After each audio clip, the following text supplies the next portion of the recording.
War Photographer by Carol Ann Duffy.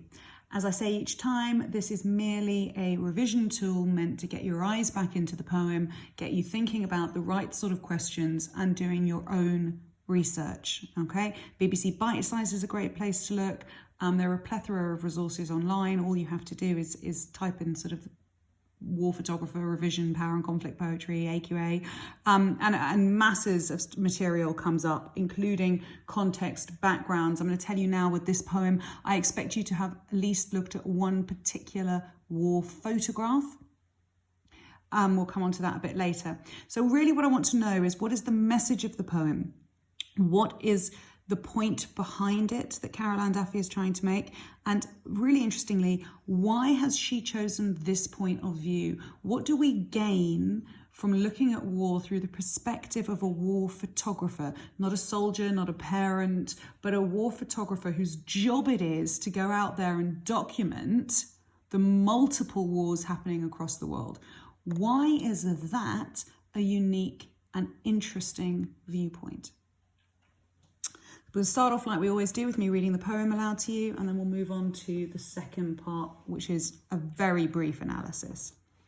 Carol Ann Duffy, war photographer.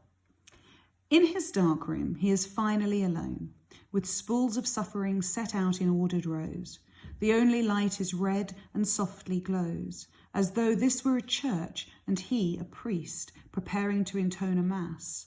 Belfast, Beirut, Phnom Penh, all flesh is grass. He has a job to do. Solutions slop in trays beneath his hands, which did not tremble then, though seem to now. Rural England. Home again. To ordinary pain, which simple weather can dispel, to fields which don't explode beneath the feet of running children in a nightmare heat. Something is happening. A stranger's features faintly start to twist before his eyes, a half-formed ghost. He remembers the cries of this man's wife, how he sought approval without words to do what someone must, and how the blood stained into foreign dust. 100 agonies in black and white, from which his editor will pick out 5 or 6 for Sunday's supplement. The reader's eyeballs prick with tears between the bath and pre-lunch beers. From the aeroplane, he stares impassively at where he earns his living, and they do not care.